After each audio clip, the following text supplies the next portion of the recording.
His political commitments are focused on the Green Party and the Spirit of Mandela Coalition, which really touches me personally because I have some dear friends from South Africa, and one of them helped illustrate a book about Mandela and the first vote. You know, the first time Grandma got to go vote in her whole life. So Steve, no. Spirit of Mandela Coalition, okay, which organized in October 21 against, in the International Tribunal that found the USA guilty of genocide. Yes. Oh, wait a second. His commitments, again, as I said, are the Green Party, which is always doing a wonderful job, and I got a friend in the Green Party too, James Lane, and the Spirit of Mandela Coalition, which organized the International Tribunal that found the USA guilty of genocide against black, brown, and indigenous peoples. That's my background, okay? I look like this, but indigenous we are in the background. His poetry has appeared in numerous print journals and online. Steve has his own page at echopoetry.org, spelled just like it sounds, ecopoetry.org. O-R-G. I remember when a friend of mine was trying to write that in, they wrote O-R-G-Y. And I said, hope it's O-R-G. And they said, well, that's orgy. Okay. Steve also benefits. Sorry. Steve also produces a video series called Poetry of Protest and Struggle, which I'm struggling with this mask and this microphone. That appears 3 times a year. All right, you gotta know when the next appearance is. If you want to know more, you can browse his website, www.stevebloompoetry.net, spelled just like you think it sounds with a V, Steve Bloom Poetry, or his YouTube channel, or you can go over and chat with this gentleman right here. So put your hands together for Steve Bloom.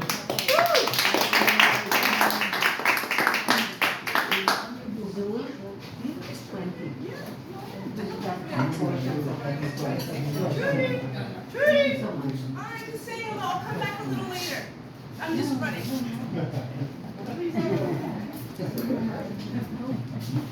So I'm gonna thank you, Kentucky. I'm gonna do a couple of new pieces. This first one, in fact, is so new it hasn't been written yet. The date at the bottom is September 13th, 2022, so it's a couple of weeks in the future. That's my birthday, and I try to write poems on my birthday about relevant topics. So since with poetry we can put ourselves anywhere we want, in time and space, just put yourselves a couple of weeks. It's called Curses and Blessings. In a culture that worships youth, along with the kind of beauty that is offered only to the young, growing older will be sold to you as a curse. In a culture that appreciates wisdom, however, growing older will more properly be appreciated as a blessing. On this, my own 76th year day, I therefore compose these lines in an attempt to pass along for the next anniversary of your own birth, whenever that date appears on our calendar, the same blessed feeling I have today of feeling myself blessed. And if anyone, including yourself, tries to curse you on that day, or on any other day for that matter, with that cursed youth and beauty curse, I hereby empower you to offer them this poem with my compliments. This one was composed a few weeks ago when I was up in northern Vermont. It's called Mrs. Coy. The National Wildlife Refuge is named for this indigenous people of what is now northern Vermont. The park attendant notices a paper cup filled with wildflowers hanging from my passenger side window. She is not indigenous. Her complexion is much the same as mine. Did you pick those in the park? She asks, and of course my answer is no. I picked them this morning by the side of the highway. Pointing to the purple loosestrife, she tells me, it's an invasive species. We've been trying to get rid of it for years. When you throw these flowers out, make sure they are tightly wrapped in plastic and completely dead. Otherwise, you will spread it further. I promise to abide by her instructions.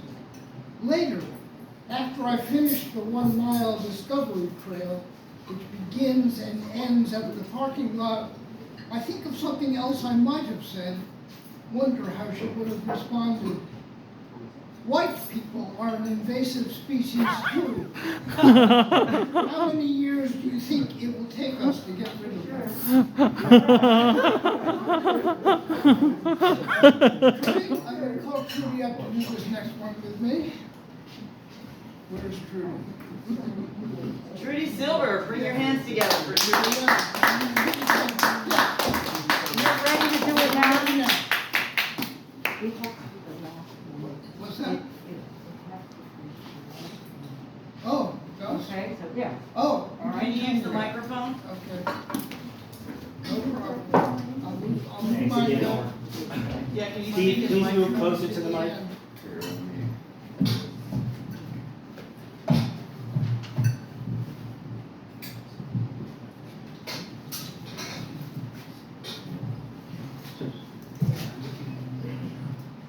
That's better? Okay. I think it's small enough for me to hear me without the mic. Please use the mic. Okay. If you see my T-shirt, this is Russell Maroon Schultz, who was a Black Panther political prisoner who spent 30 years in solitary confinement. We had a little campaign, successful campaign to get him out of solitary.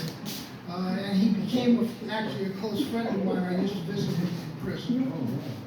Maroon died last year. He had a few weeks of compassionate release and died of cancer.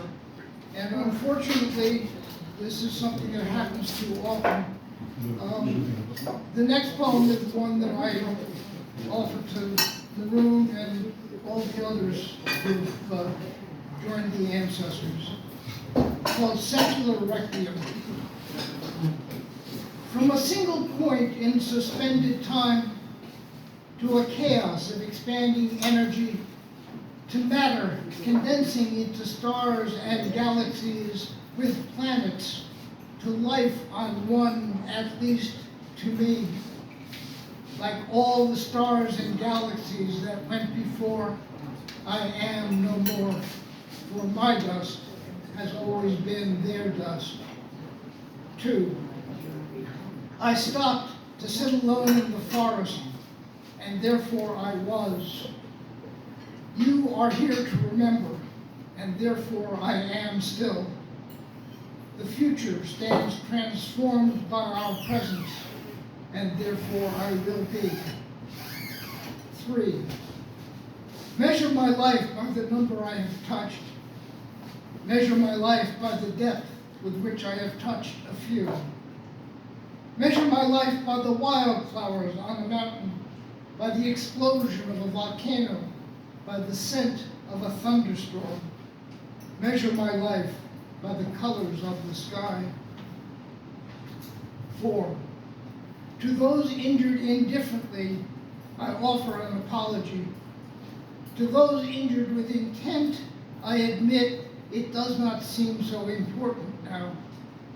To those I cared for and who cared in return or did not, I offer thanks and ask for your forgiveness too. 5. I am like the soldier who died bravely. I am like the soldier who was shot running away. I am like the queen, neck sliced by the guillotine, or the peasant who collapsed behind his ox and plow. I am like the rich man who left only false friends in his wake. I am like the lover who passed away surrounded by her beloved.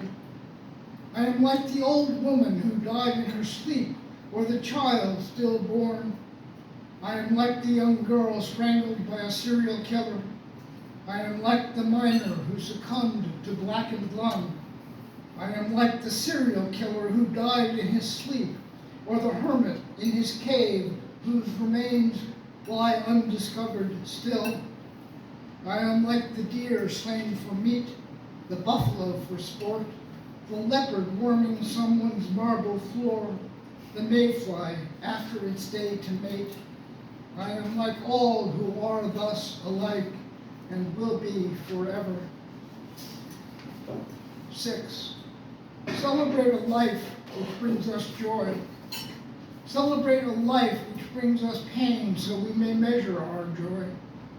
Celebrate a life offering moments to embrace the heavens.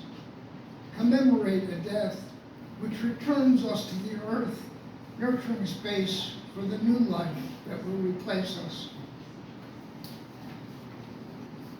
The next poem is also dedicated to a former political prisoner, I'm glad to say former, Oscar Lopez Rivera. Who is still among us. Some years ago, Oscar had an art exhibit with another Puerto Rican artist who was in prison, Alberto Torres. And when we had an event, 35 poets for Oscar Lopez Rivera to celebrate 35 years of his incarceration, somebody handed me the catalog from that show, and it had this picture in it. This is by Oscar, called "A Vase with Flowers," and it inspired this poem.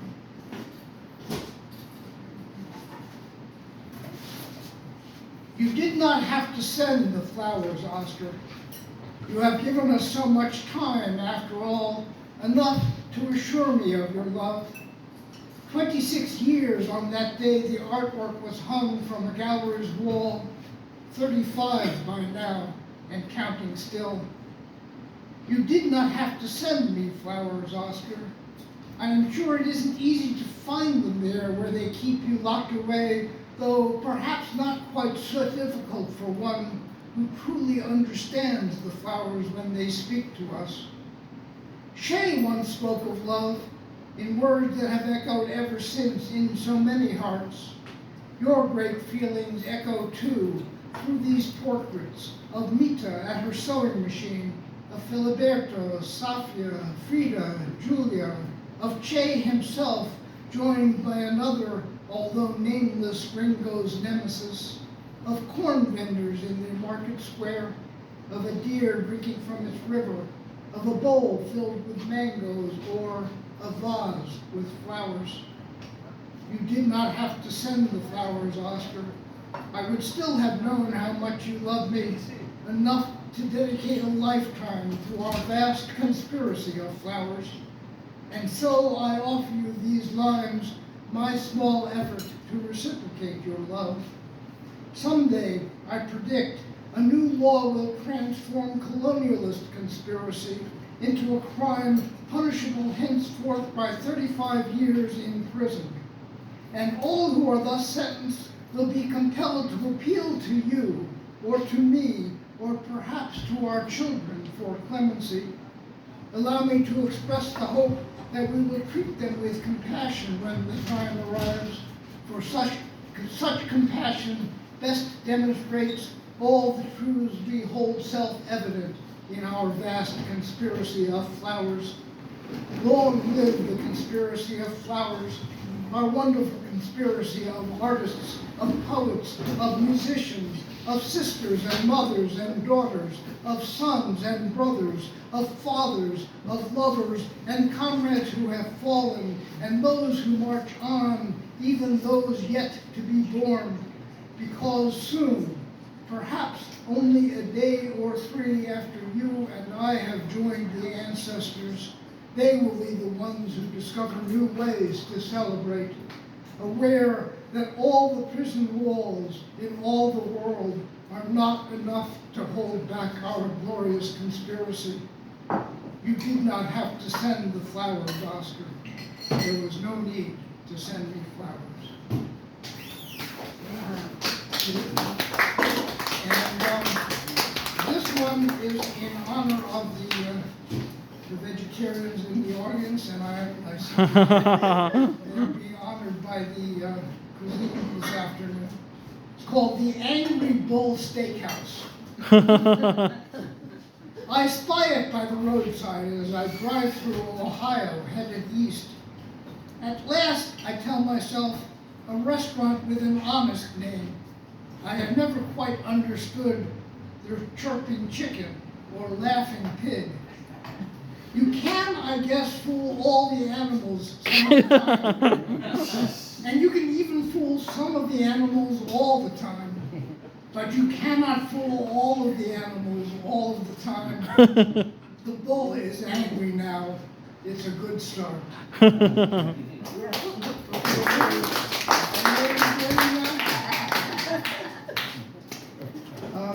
This is what I've done in this space before, but in the introduction, my video series, Poetry of Protest and Struggle, was mentioned. We're going to record this on video, and it's going to be in the next one, which is actually out September 1st. If I have my act together, it'll be out September 1st. Trudy?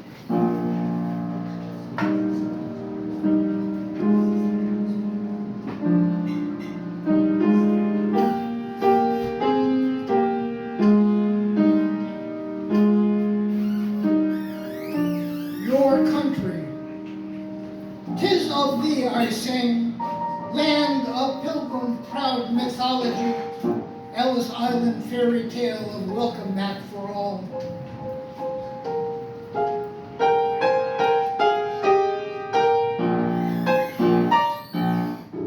Overturn the stone or three on which your palace has been built, and I'll show you ancestral skulls cracked and broken, if not ground while still alive, into a dust so fine that no forensic anthropologist can name your victims now.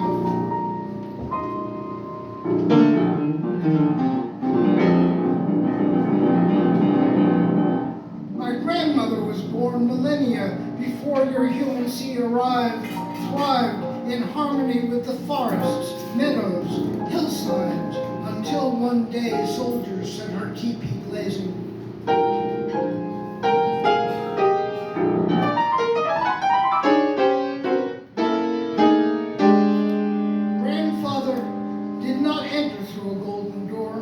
Was flushed instead from the putrid bowels of a ship, one link in the slave chain which still binds your world together, although you find this hard to comprehend.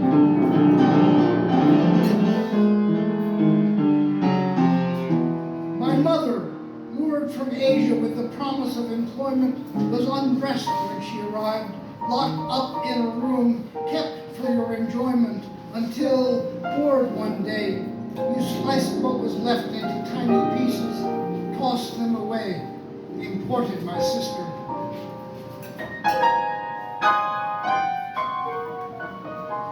It was darkness, not your lady's lamp, that guided my father from lands where human beings of the wrong kind are born, so he might cower for more than one lifetime in your fields and orchards.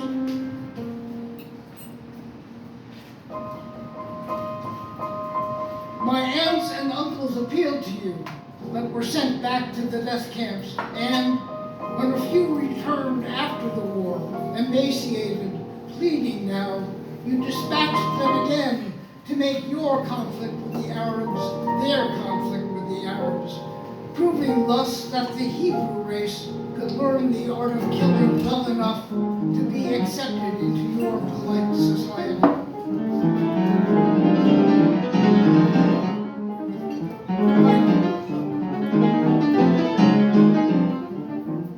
My cousins, nieces, nephews, children, still entered by stealth or not, work wherever you choose to avert your eyes, sewing clothes for you, harvesting and preparing food for you, making sure you do not choke on your own excrement. And so, from sea to shining sea, people deemed to be of the right kind can spend time humming favorite tunes of liberty and justice for the favored few. One nation, under whatever God might be deranged enough to bless this America. Meanwhile, I will wait until one day the angry eyes emerge from every fruited plain and mountainside, compelling you to look for once. I mean, really, really look for once at your nation's contributions to the world. And if you are in luck, on this particular day, they will be extracting merely dreadful retributions. No, do not glance over your shoulder. Watch the face in the mirror, because 'tis of thee I sing.